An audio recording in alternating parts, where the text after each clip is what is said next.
संबलपुर जिला रेंगाली नुआ रंपेला सरकारी उच्च विद्यालय ठारे पीएम श्री उत्सव पालन करा जायछि। ए उत्सवर आभिमुख्य हैला जे पिलामाने पाठपढ़ा सहित निजर पारंपरिक खाद्यपेय जानी यात्रा निजर कौलिक वृत्ति नाच गीत तथा खेलकूद को किपरि आग्रह सहित जोड़ी हेबे जहाँ माध्यम आगामी दिन में निज अंचल विकास हो पारिबो। हमें विभिन्न कुलारे विभिन्न जिनिस माने डेकोरेशन करके ताके हमें प्रदर्शन करबारे चाहू। तसे हमें सोरा पेंटिंग भी रखीछु, राजस्थानी पेंटिंग भी अच्छे, बहुत किछि अंदर पेंटिंग माने बनेछु। हमें पॉट रे किछि पॉट के माटी रे बने करी सेने हमें डेकोरेशन करूछु पेस्टल कलर रे। आको भविष्य रे भाबुछि गोटे पेंटर टे के एमति बिक्री करबा पे सब किछि चाहू। मोर नाम जे विनोद बिहारी नंद, मु आलुमिनी कमिटी रो सभापति। ए स्कूल तो आपण माने आगु जानिथिबे, एटा 1962 मसिया स्थापित है। ए ग्रेड स्कूल है, सरकारी स्कूल है। आउ तापरे धीरे धीरे तार उत्तरोत्तर उन्नति होछि। मो भी स्टूडेंट है। आमे थिला बेले जहा अवस्था हेछि एठन देखला बेले आउ पढ़िया सही मन लागुचे।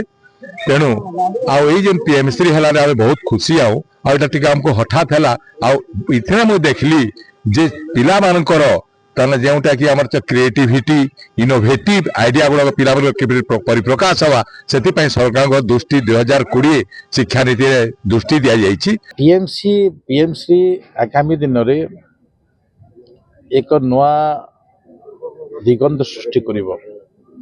हमर संस्कृति, हमर परंपरा, हमर शिक्षा पद्धति,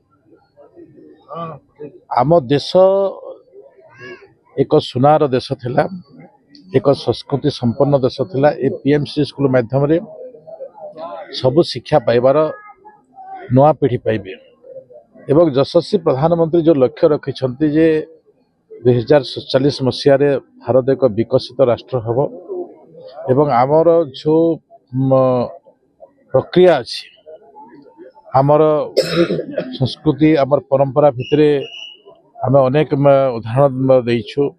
स्वामी विवेकानंद से कहते पृथ्वी गोटे समाज गोटे, ए प्रकार जो जुक्ति नहीं थिले एवं आमर समाज आमर परिवार जो बोली भाव रे आमर मान्यता थिला से बड़ को सम्मान करिबा, आमर समाज को आमर देश को अपनार करिबा। ए प्रकार मानसिकता प्रथमे आमर देशर समस्त थिला। आज दिन दिन आमे पाश्चात्य जगत को जाऊछु, ताकर संस्कृति को एडप्ट करूछु। से दृष्टि आम विचार भितरे ये पीएमसी स्कूल आगामी पीढ़ी जो माने कि देशर नेतृत्व नेबे से माने जने जने आदर्शवादी राष्ट्रनायक हिसाब रे तैयारी होंतु। ये प्रकार एक नमूना तैयारी होछि एवं से लक्ष्य को नहीं पीएमसी रा आविर्भाव।